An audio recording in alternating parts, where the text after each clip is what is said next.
Before we go any further, it's customary that in any gathering in this country we start with prayers, and I will assume we start praying in our individual ways.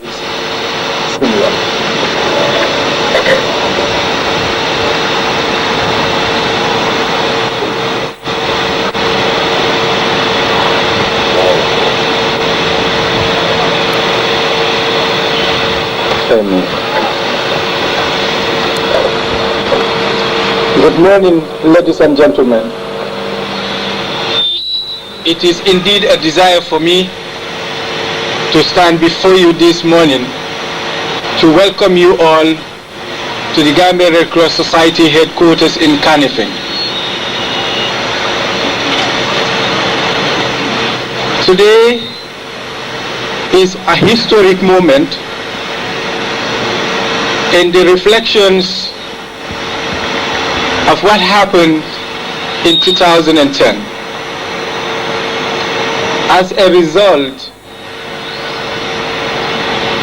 all the regions of this country have been hit with windstorm and flooding, resulting in mass vulnerabilities. Our fellow brothers and sisters in the diaspora,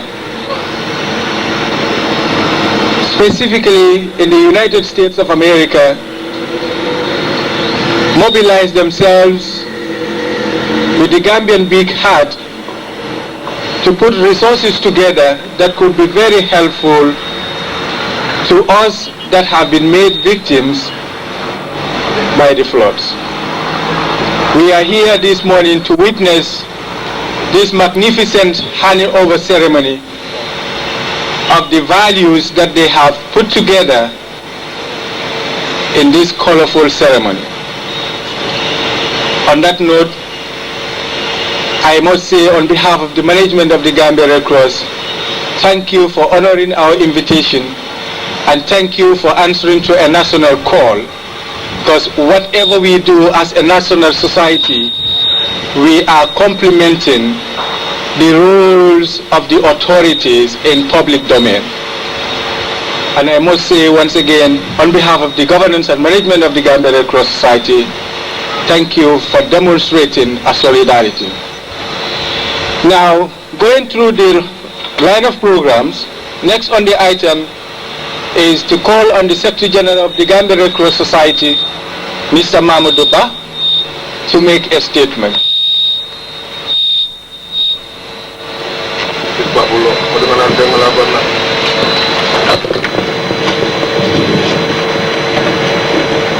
Mr. Senghor, the Director for International Federation of the Red Cross and Red Crescent Societies for Africa, the Permanent Secretary, Office of the Vice President, Mr. Nyabali, the representative of the Permanent Secretary for Ministry of Basic and Secondary Education, Mrs. Lala Jaite, Undersecretary, Ministry of Foreign Affairs, the Executive Director, National Disaster Management Agency, Ms. Nyalanja Mr. Sow, representing the Gambians in the US, fellow staff, volunteers, distinguished guests, ladies and gentlemen, and the members of the media, of course. Mr. Chairman, I would first like to draw an attention to some of the basics, which is the history, the nature of the Gambia Red Cross. The Gambia Red Cross Society is a voluntary organization in the country with over 15,000 registered volunteers covering every single community in the country. This has earned the National Society the capacity to cope and competently respond to emergency situations, health crises, and other forms of disasters.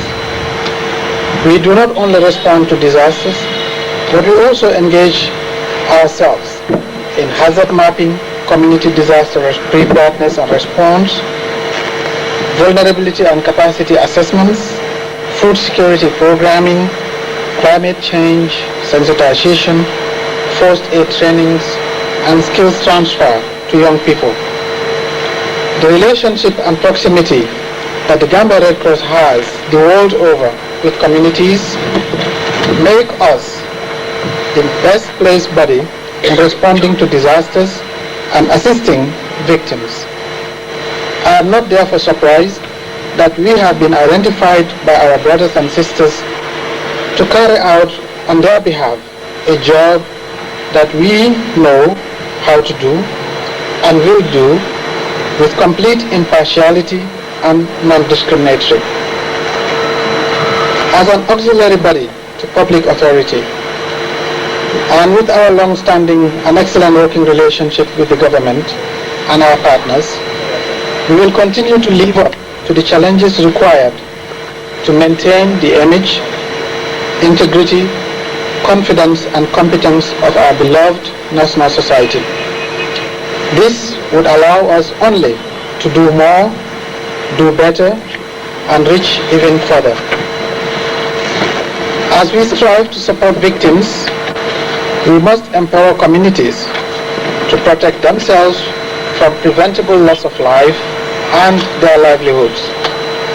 We must also continue to foster a spirit of volunteerism and at local level in order to remain close to those impacted and to better understand and respond to their needs. I seize this opportunity to call on all other partners, individuals and the business sector to make their move in emulating what our brothers and sisters have done for the people of this country, and in particular to the vulnerable communities. I would like to assure you that we will, just as we always have, work with the government and her established structures in the judicious distribution of these items within a very equitable, transparent, and accountable manner. Mr. Chairman, distinguished guests, please allow me to conclude by thanking our brothers and sisters, uncles and aunts in the USA for this donation, and also to express our profound gratitude to the government of the Gambia, our able partners, the International Federation and the National Disaster Management Agency for making this a success. I look forward to a continued warm and cordial working relationship in addressing the needs of the vulnerable people. With these few words, I thank you for your kind attention. The Red Cross Society have a voluntary network of 15,000 volunteers. This is what gives us the credibility and the more proactive nature in our response strategies to those that suffered victims of disasters. I would draw your attention to a scenario that happened last year in Basse. When a house was flooded to the window level, the husband left the house with a woman and her child. He swam out of the house, and the poor mother and her child was left indoor. Volunteers struggled to get in, sending all messages to the woman to come out, said she is not leaving the house without the protection of her child. Volunteers